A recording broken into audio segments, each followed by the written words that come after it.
ay panililang na sinulay ka naman po sa harap po ng Korte Suprema at sa publiko. Kasi una sa lahat, hindi totoo na walang valid referral. Kasi nakita ho ng publiko. Nakita ng bayan na ang plenaryo po mismo ng Kongreso ang nag-refer sa House Justice Committee kung apat na impeachment complaints. Sabihin, hindi po yan House Speaker, hindi po yan Committee Rules. So doon pa lamang po, yung pinakabago at sinasabi ng pinakamalakas na batayan, nakabatay sa kasinungalingan, nakabatay po sa panlilinlang sa Korte Suprema at sa ating pumakbuhan. Yung pangalawang panlilinlang Aray po ko. natin. Kasi ito sila lahat, yung po one-year bar rule, umira lang po yun, pagka po meron na po referral mula sa plenaryo papunta po sa House Committee on Justice. Yung sinasabi mo nila, dapat daw po, nung pong linaglag, yung pong cast ng complaint at nung nag-withdraw daw po yung complaint, pumatak na daw po yung one-year bar rule. Kasahin mo nila ulit yung pong jurisprudence nung pong Duterte, ng Gutierrez. Ang one-year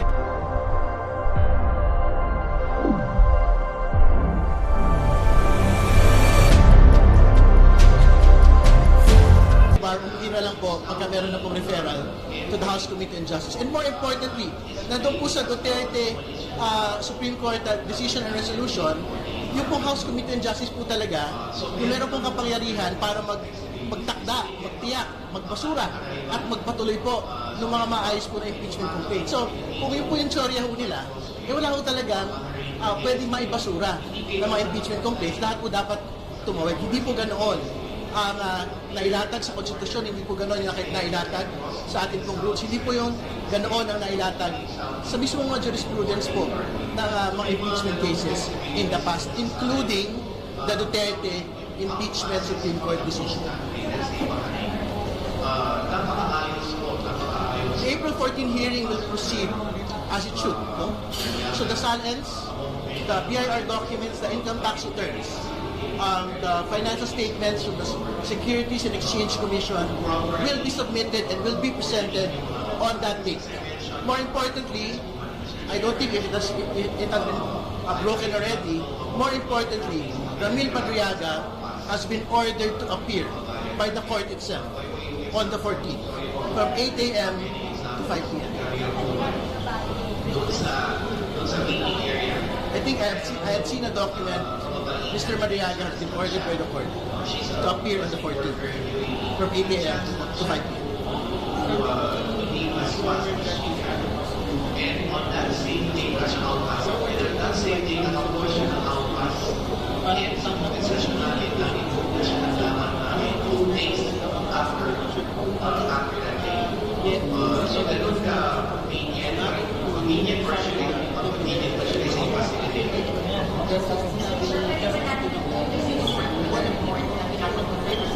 Well, first, I respect Mr.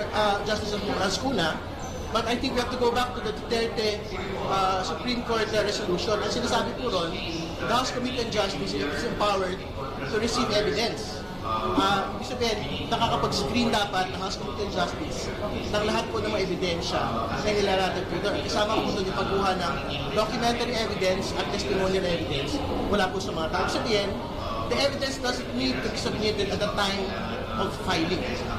So, ibig sabihin, hindi ho totoo that we are doing a fishing expedition or at the very least, nearing a fishing expedition. Sinabi rin po doon sa, actually, this is another smaller point, pero panilin lang na naman po ng mga abogado ng ating pangalang bango. Nasabi ho nila, pag daw ho sa ilalim ng preliminary investigation ng mga piskal, wala na daw ho pwedeng idagdag ng mga dokumento. Hindi din ho yung totoo. Rinibyo ko ulit kasi baka nag-gaslight ako eh. Ang nakalagay po ron, ang piskal, pwede hong mag-issue ng subpoena at testifikandum duces tecum para ho magbigay ng paglilinaw doon po sa mga kaso. So, hindi ho totoo na even at the preliminary investigation, walang kapangyarihan ang piskal na humingi ng dagdag na ebidensya ng dagdag pong mga dokumento. Meron din talagang meaning na kailangan gusto niya ng buhay. Well, I think the penalty for all of these deception by the lawyers would be for the Supreme Court to immediately jump this petition on the basis of fraud. Kasi nga ho, the facts of what had happened it's pretty clear to the public and to the nation. Hindi ba? Ang speaker, deputy speaker, nung araw po na yun, nung Feb 26, 2026, yung nag-refer po ng plenaryo, and more importantly, ang sinasabi po nila, hindi, walang talakayan eh. Di ba kasama yun sa mga binabanggit ko? Una, wala akong rekisito sa konstitusyon, sa rules, jurisprudence, na kailangan po magkaroon ng deliberation before referral. No? Ang sinabi ko dun sa Gutierrez case, it affords deliberation. Sabihin nun, hindi mo yun mandatory. And more importantly, the entire course of that plenary session, wala pong tumutol.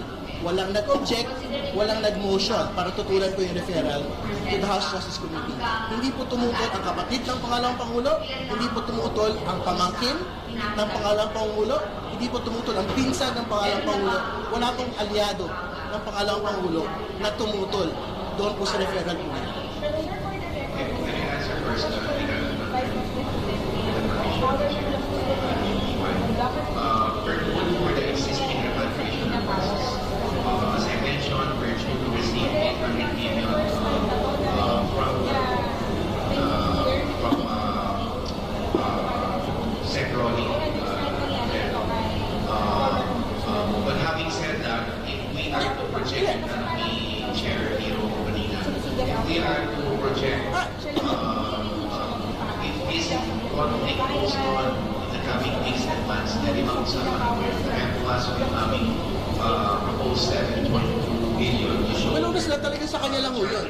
Kasi sa kanya lang naman unang tumawid to hearing proper yung pong impeachment proceedings. So hindi mo niya pwedeng sabihin na in previous impeachment proceedings, wala akong ganito. Kasi talagang walang ganun. Kasi ngayon lang naman ho nagkaroon ng hearing proper against an impeachable official. Nung po mga nagtaang panahon, nagsipag-resign po yung po mga ini-impeach po o natanggal na ho sila bago pa umabot sa hearing proper.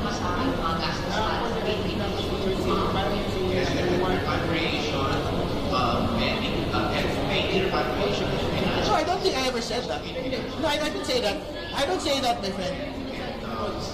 Hindi. No. Yeah, but I didn't say that they should be suspended. My position is the case of the Vice President should immediately be junked on the basis of fraud. Kasi nga, factual misrepresentation yung binabagit nila eh. Their biggest bullet today is that there was no valid referral. Kasi daw si Speaker lang daw po ang nag-refer, House Committee on Rules lang daw po yung nag-refer. Pero malinaw, hindi po yung totoo. Look at the footage. It was the plenary itself. It was a deputy speaker that said to the Committee on Rules during plenary deliberations. So, kung yun yung pagbabatayan po ng kaso na ito, it is based on a fraud, it is based on a misrepresentation. Hindi naman, but I think kailangan nung singilin si Attorney Michael Poa. He signed on that petition. Anong petsa? March 30, 2026. He had an interview on the evening of March 30 in a program. Hindi mo niya binabanggit ito pong petition po na ito. Hindi ba? Of course, yung point na rin natin sa ating mga who are the office of the Executive Secretary, ang hindi po natin. Pero wala pa naman nung tayong pinag-uusapan niya eh. Wala naman nung pag-uusapan kung mag-impeach po tayo ng mga maestrado kasi we have to let them do their work as Supreme Court Justices at this point. Sa panahon ito, ang aming forecast na numbers base ay hindi dapat mabuti po yun. But we want to prepare for the first case in our research here. Kaya po nag-request na rin. Hindi naman tingin ko naman that is a fair comment. It was never a criticism on the Supreme Court. I think we have great confidence as part of the Committee on Justice that both petitions of Torion and of the Vice President should be junked in the soonest time. I wanted by the one trust fund. At ayaw ko sa charter ng 5% naka-allocate dito. Sa taong ito po ay maabot ang Well, I think we can say that that particular part of the petition was based also not just on misinterpretation but also on ignorance of House rules. Meron din po dito bono para sa upskilling. Wala. I think hindi siya na-impeach. Hindi siya na-impeach. Hindi ba? But magtutuloy po yung proseso ng proceedings po natin hanggang sa pinakadulo. So, ibig sabihin, antayin mo namin si Ramil Madiaga sa 14th ng April at yung pong lahat ng mga dokumento ilalatag na po sa araw po na yun. Pero may I stress also, this is the OWA Trust Fund na po ito. Ito po ay privado trust fund. Wala po ito sa contribution na natin. Kailan natin bubong sa Wala naman. Meron naman Pero ang sana po, bigyan natin ang malaking pondo rin yung trabaho dito sa Pilipinas. Kasi marami po sa mga they should junk it. They should junk it immediately. So, I think there is a basis to junk it in this case. Kung based on factual misrepresentation, kanila po base. kailangan ng trabaho. Kaya naman, Mr. Chair, lahat ng trabaho Pero ang house parang in-response lagi na merong pira lagi sa mga petition. Sinabi ng tama na kayo na they're not going to answer anything process of the O di silang bahala. I mean, I cannot speak for them. I mean, I'm not their spokesperson. I have to ask Mr. Boa about that.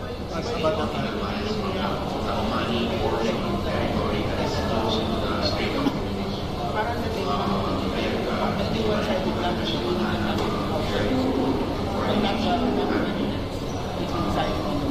I think you have to ask that question to them.